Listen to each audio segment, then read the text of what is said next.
ES Hoje, a notícia do jeito que você quiser.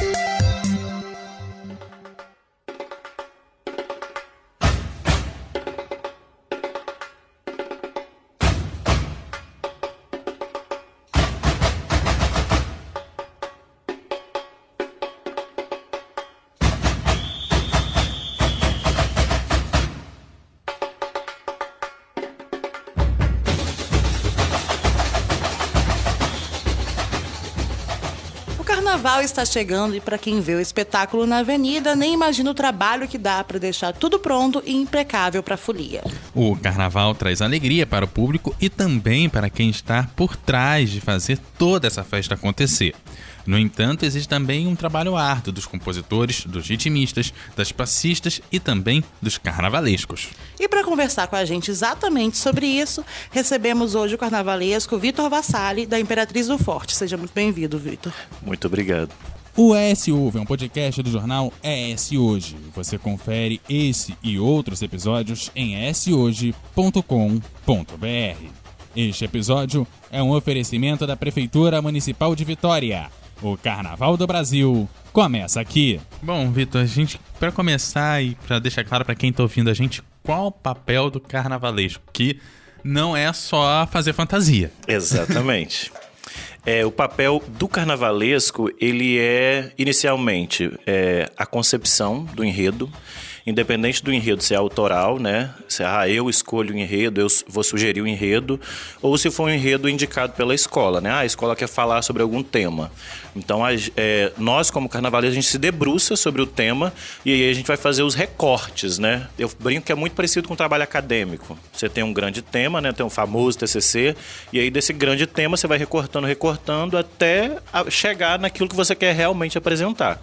Então, nosso trabalho é desenvolver a temática. Aí é desenvolver tanto conceitualmente e plasticamente.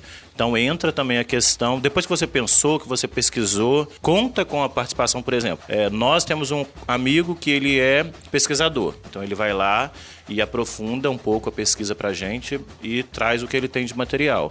E dessa pesquisa, aí a gente vai fazendo, né, a nossa narrativa do que a gente quer apresentar na avenida sobre aquele tema. E tem um documento que é a defesa desse enredo, que é textual mesmo, antes de você entrar na avenida. Como é que é esse texto e como que isso chega, por exemplo, para quem está julgando a escola? Exatamente. O texto, ele basicamente é para o julgador, né? Para quem vai julgar. Cada elemento que vai passar, a gente tem que fazer a defesa. Então, comissão de frente, a gente tem que explicar o que vai acontecer.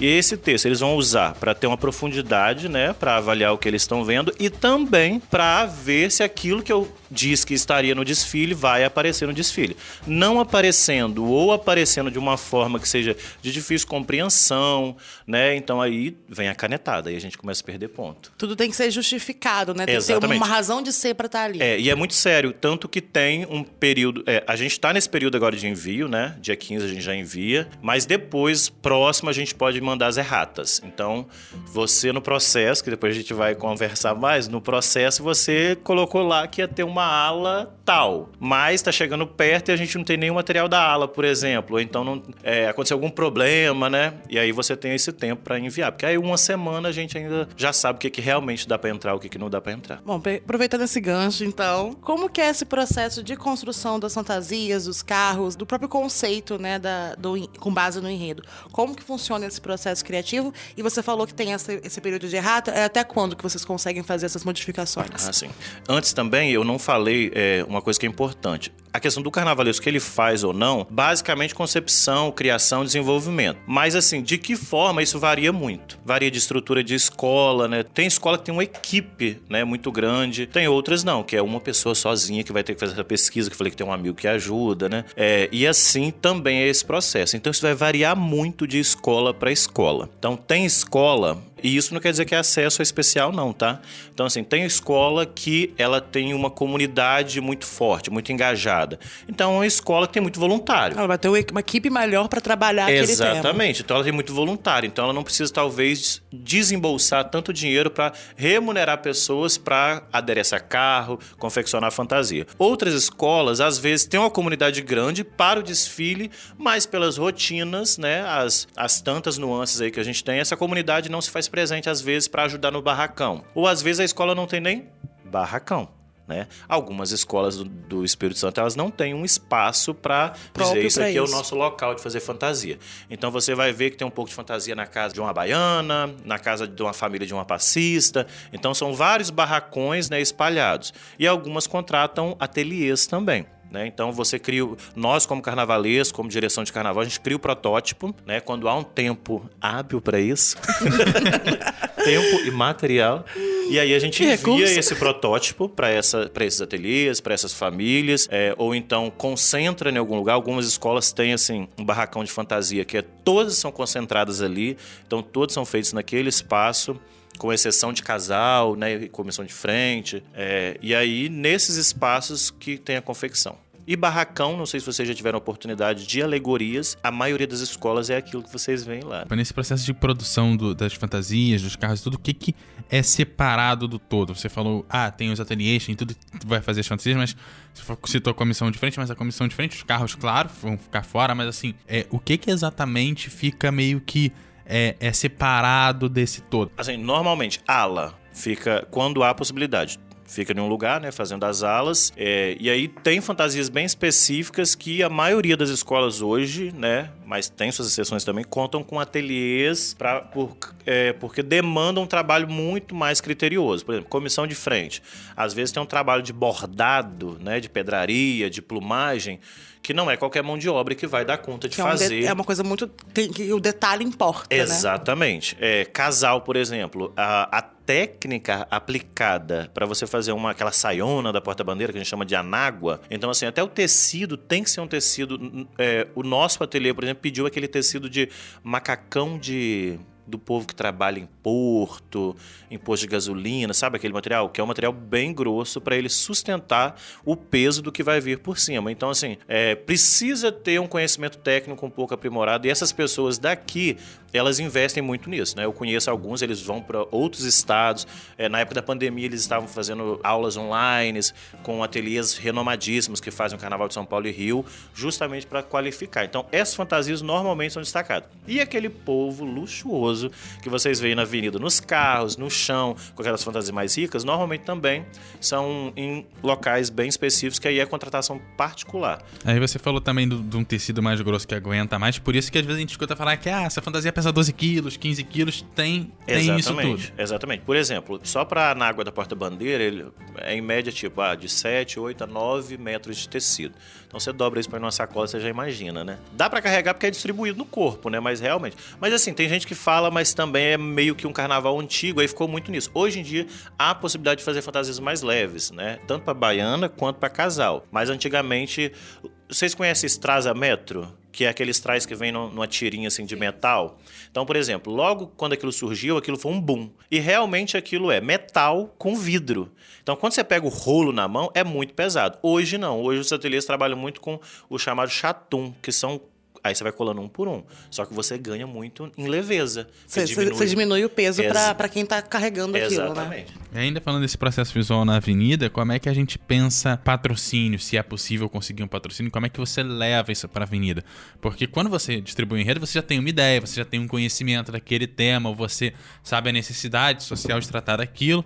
Quando vem um patrocínio... Né? A gente conversou até com o pessoal da MUC que vai falar lá de Colatina. Como é que você põe Colatina na avenida se você, de repente, nunca foi nem a Colatina, por exemplo? Sim. O patrocínio é uma grande polêmica, mas assim, é porque às vezes ele tem um recorte muito, muito duro sobre ele, né? Porque assim, a gente precisa de dinheiro. As escolas que têm menos estrutura precisam mais ainda de dinheiro, né? Então assim, o patrocínio, quando ele vem no sentido de delimitar o enredo, a gente vai ter que se debruçar sobre ele, né, e dialogar sobre de como apresentar aquele patrocínio ali.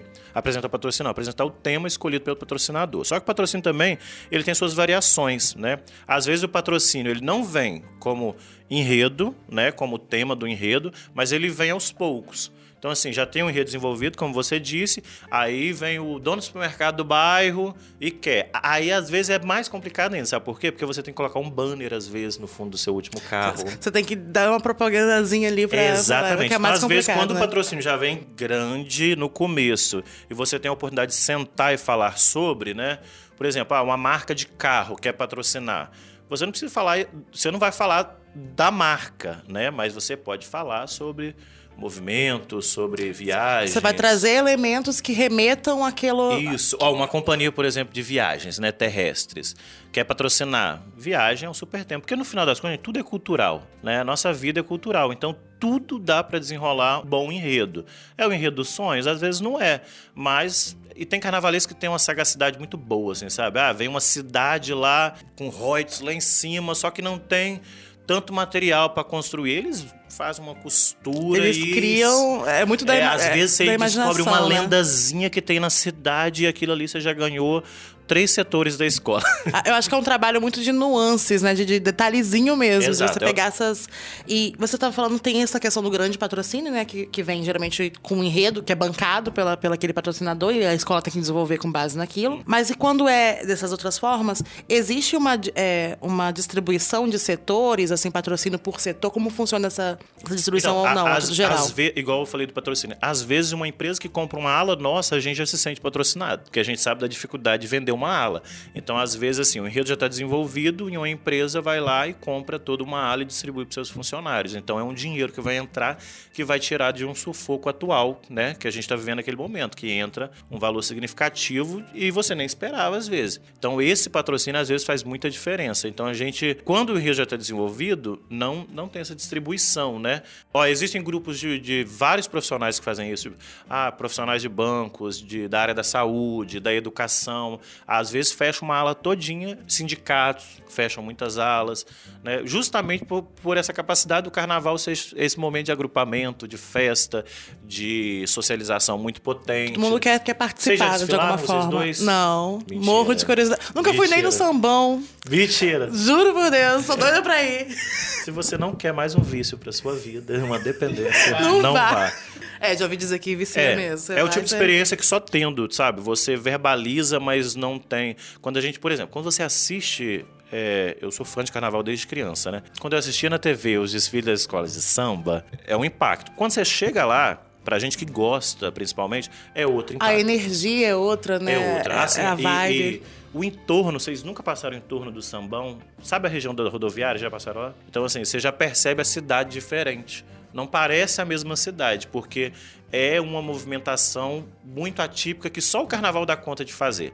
A gente tem grandes festas, né? Tem romarias, tem muitas festas que lotam, né? Antigamente tinha as nossas micaretas aí fechadas, mas aquela movimentação de povo ali, carregando fantasia, já fantasiado, se arrumando. É um senso de comunidade muito grande que o carnaval traz, isso, né? De uma comunidade viva, pulsante, sabe? De uma comunidade no sentido não só de um território, no sentido de uma coisa mais ampla, sabe? Porque vem o povo de Vila Velha pra Mug, vem o povo de Cariacica pra Boa Vista. A gente até tava fazendo um outro podcast dessa série também, falando que tem muita gente, às vezes, que vem de fora, tipo, justamente por ter essa facilidade de nosso carnaval começar antes, de conseguir, tipo, parcerias com outras pessoas que, sei lá, trabalham em escolas do Rio, escola de São Paulo, e ter essa troca, né? Isso. Não ficar uma coisa só regional, às vezes. E assim, às vezes a gente olha pro carnaval externo e tem esse deslumbramento e às vezes não percebe o quanto que o nosso é potente também, né? Existe muita gente de fora que vem pro nosso carnaval. E de longe, né? Pessoas que às vezes acompanhavam pela TV e depois com a internet acompanham pela internet e vêm para desfilar e gostam muito do nosso carnaval e elogiam muito o nosso carnaval, né?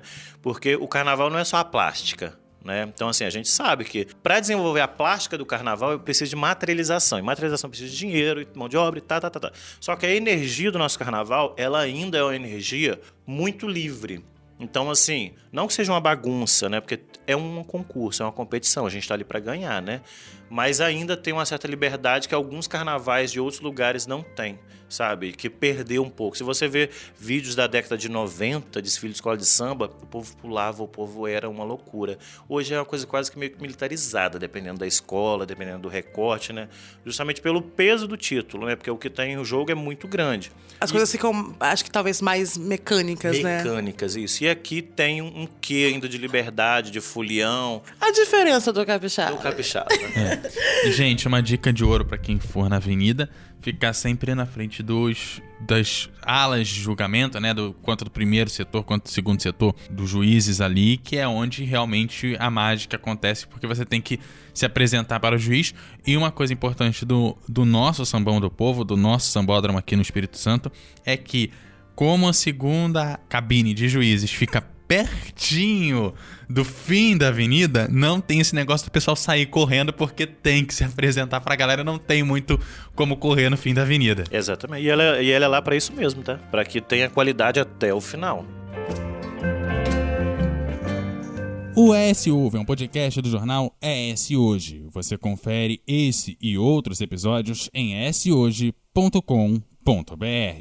Este episódio é um oferecimento da Prefeitura Municipal de Vitória. O Carnaval do Brasil começa aqui. Estamos no Facebook, Twitter e Instagram pelo @ESHoje.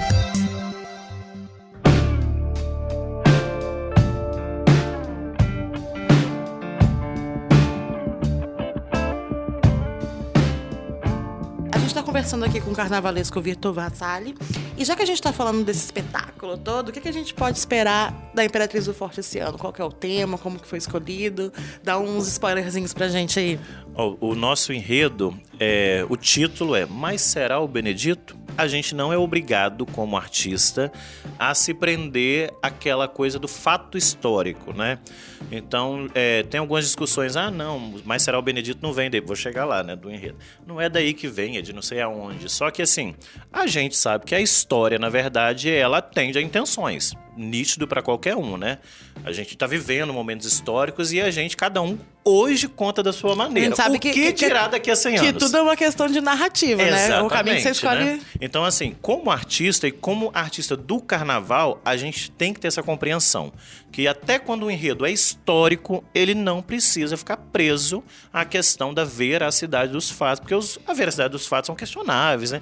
Então é muito mais aquilo que atende. Então, Mas Será o Benedito é um título do enredo que vai falar sobre Benedito Meia Légua. O nome dele é Benedito Caravelas, né? Líder quilombola, libertador de escravizados que viveu no século XIX no norte do estado, naquela região que hoje é compreendida como São Mateus e Conceição da Barra, mais Conceição da Barra. Em Conceição da Barra, na região do Sapê do Norte, que é uma região quilombola lá, ele era o terror dos senhores de escravos daquele lugar. Os relatos, as pesquisas trazem muito isso, porque ele era muito estrategista. Ele era muito habilidoso. Então, assim, uma das formas deles de libertação era disfarçar várias pessoas como ele. Então, pegava uma, achava, de boa, pegamos Benedito. Daqui a pouco tá Benedito em outra fazenda libertando escravos. Então, foi criando, né, foi se alastrando esse mito local do Benedito Meia Légua. E a história dele, quando a gente vai ler, vai pesquisar, ela já é quase ela é um enredo pronto, porque ela tem o engajamento social, o recorte social, tem a questão do território e ela é muito mítica, né? Então tem episódios assim da vida dele, de que ele capturado, espancado, e deram como morto, daqui a pouco ele não estava morto, e tinham pegadas de sangue no cemitério. Tem um quesinho de lenda ali no meio, Isso né? daí, que dentro da tradição afro-brasileira, né? Africana em geral não, né? Porque a África é muito grande para eu querer determinar aqui o que é geral na África. Mas uma das características da tradição afro-brasileira que nós temos é a oralidade. Então, assim, se você for procurar registro histórico no sentido documental, a gente achou um documento apenas, que é da polícia da região, falando de um episódio que Benedito ele saqueou, né? Eu acho que eles usam esse termo no texto, saqueou. Então é esse que tem lá. Então um registro policial, né? Típico dessas pessoas desse momento. Só que na tradição oral tem muita coisa. E a gente ficou muito surpreso que esse enredo chegou porque esse colega nosso, esse amigo pesquisador, ele pesquisa figuras capixabas que contribuíram para a libertação dos povos negros no Espírito Santo, antes da abolição, pós-abolição. E aí ele traz essa figura pra gente, e a gente não sabia. Então, assim, ok, a gente sabe que a escola, né, não tá aí para ensinar, né?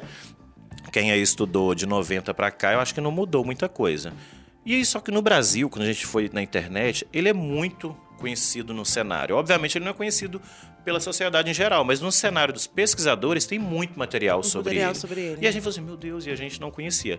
E a gente tinha o intuito, eu e o meu colega, o Vitor Farias, né, que é o meu colega carnavalesco, de trazer algo do Espírito Santo. Né? Desde o começo a gente não sabia bem o que era, mas a gente queria falar do Espírito Santo, né? Falar da nossa terra, que a gente ama, reconhece as riquezas daqui e às vezes não é tão valorizada. Então, assim, e é riquíssimo, sabe? Quando você começa a se aprofundar, o Espírito Santo é um estado... A própria, falando em questão de história, a gente não estuda muito sobre a história do Espírito Santo. Exatamente. É uma coisa que se você não faz a gente perde com lá isso. nos anos 2000 fazia um pré-vestibular e tinha questões sobre a história do Espírito Santo, aí você fazendo pré-vestibular, mas na escola mesmo não tem, né? E até com o novo currículo agora ainda é muito difícil isso, né? Porque o novo currículo prevê espaço para isso, mas a gente sabe que não tem. E aí a gente teve uma grata surpresa. A gente descobriu que boa parte da população dos morros onde está localizada a nossa escola, que é Romão e Forte São João, são pessoas, não é em geral, não estou dizendo que eles originaram as comunidades, não. Mas naquele processo de atravessamento, de você ir falando, é lá de São Mateus, meu tio é de São Mateus, minha tia. Então a gente descobriu que boa parte do território foi constituída por pessoas oriundas da região, de Conceição da Barra e São Mateus. Então dialoga diretamente com a construção desse lugar. E aí, continuando a pesquisa, outros morros de Vitória têm uma ligação direta com a região do Sapé do Norte. Por exemplo, Morro São Benedito, comunidade, né, o bairro ali São Benedito, ele também se constitui de pessoas que foram expulsas, né, da região do Sapé do Norte, que é uma região que até hoje é uma região quilombola, ainda luta para garantir o seu território. Porque tem algumas empresas, né, que vão expulsando para poder ter mais território, e essas pessoas, na década de 60, 70, precisaram fazer esse processo de migração e ajudaram a constituição dos morros. Então, nosso enredo, ele começa com a festa do Ticumbi, que é uma festa que tem lá na região, e que ela tem como referência uma imagenzinha que dizem, né, na tradição oral, nas lendas e na história do Benedito, que pertencia a ele. Então, depois que matam o Benedito, essa imagenzinha fica lá. E aí tem o Ticumbi, que celebra toda uma festa em torno dessa imagem. A gente não conseguiu ir porque ela é no Réveillon. Ela começa dia 30, 31 e 1º. Mas é uma festa muito grande, então nosso enredo começa por aí, pelo Ticumbi, celebrando a memória de Benedito, eternizando, né, esse papel que a cultura popular tem de eternizar figuras e momentos. Depois a gente entra na história do Benedito e depois a gente celebra a contribuição dessas figuras para a constituição do que a gente tem aqui como território, né? Então, assim, nós fechamos celebrando a própria comunidade e como um quilombo forte, né? Que é um quilombo dentro de um centro urbano, né? Que guarda ali as tradições, a memória, e que o samba, inegavelmente, contribui muito. Nossa escola fez 50 anos, né? Então, 50 anos é muito tempo para uma instituição se manter. A gente que é da cultura, isso aí, meio século. A gente sabe quanto que é difícil, sem recursos, sem suporte, dependendo da gestão, sem apoio público, político, né? Então, assim, se manter 50 anos desfilando com todas essas questões é graças a um processo de resistência, né? Então a gente vai celebrar isso no final. Aproveitando que a gente tá falando aqui de desfilar, a Imperatriz do Forte desfila na sexta-feira, e tem também, para quem quiser, tem um ensaio técnico. O que dá para você já dar de adiantamento, o que a gente pode ver nesses 2 dias? E o que será que tem alguma fantasiazinha já no... Tem. Nossos ensaios de rua estão sendo às segundas-feiras, né? Gostamos muito porque o samba funcionou. Então, assim, quando você chega lá e o samba funciona, porque o samba gravado é o samba gravado. Quando você chega na rua e o samba funciona... E você vê que teve adesão, né? Adesão, né? E foi um samba parido com muitas...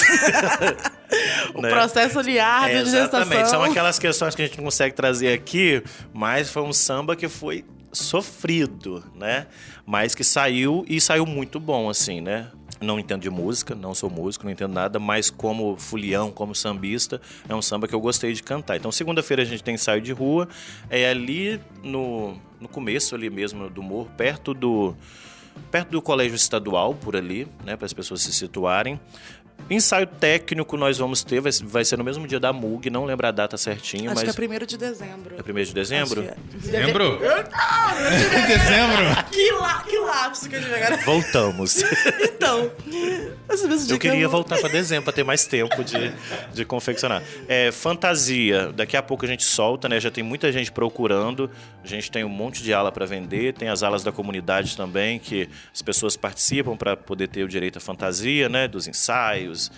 Mas tem a ala comercial também, um monte de ala comercial, um preço super ok para todo mundo poder participar. E o melhor, o nosso desfile é o primeiro. Então, assim, desfilou, ou você pode ir embora descansar, ou você pode ir para arquibancada, camarote, grade, para onde você quiser, e ver o resto não, né? As outras escolas. Então, assim, ser a primeira não é bom pra gente. Porque a tensão de começar... tá tudo frio ainda, sabe? É uma correria, uma loucura. É a única escola que realmente não tem como atrasar, porque tem que começar no horário. Mas, pra quem é fulião, é maravilhoso, porque você desfila e depois você pode fazer o que você bem quiser, né? Quantas alas a gente tem esse esse ano? Quantos componentes vocês estão prevendo? Vamos falar no campo das ideias, né? Não, assim, Imaginando. alas, incluindo todas as alas, né, comerciais e não, a gente tem 15 alas. Nós temos 2 carros, um tripé no meio da escola e, em média, 800 a 900 componentes, né? Na verdade, o número mínimo é 800, Você se eu não falou me que engano. ainda tem alas sobrando, né, para as pessoas que querem desfilar. Como que elas podem ter esse acesso? Pode dar um oi no Instagram, né? Que lá... daqui a pouco também a gente começa a publicar contatos de pessoas que vão estar responsáveis por isso.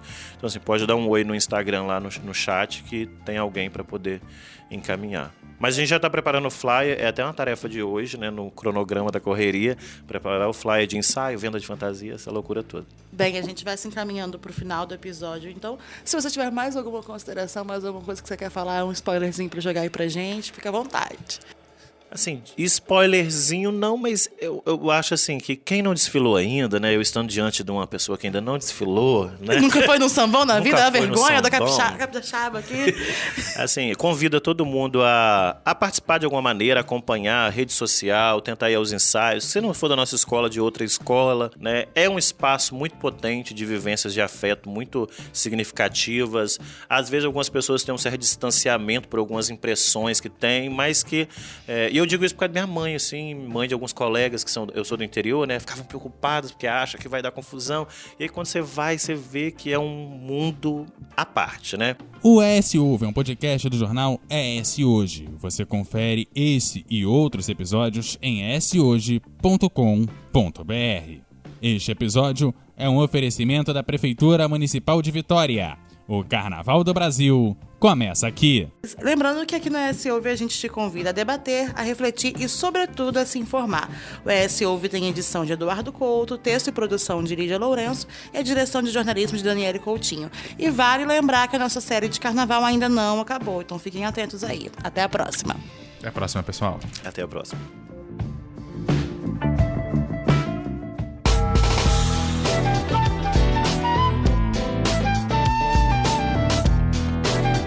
Você encontra o ES Hoje nas redes sociais pelo @ES Hoje, no canal do YouTube e no site eshoje.com.br.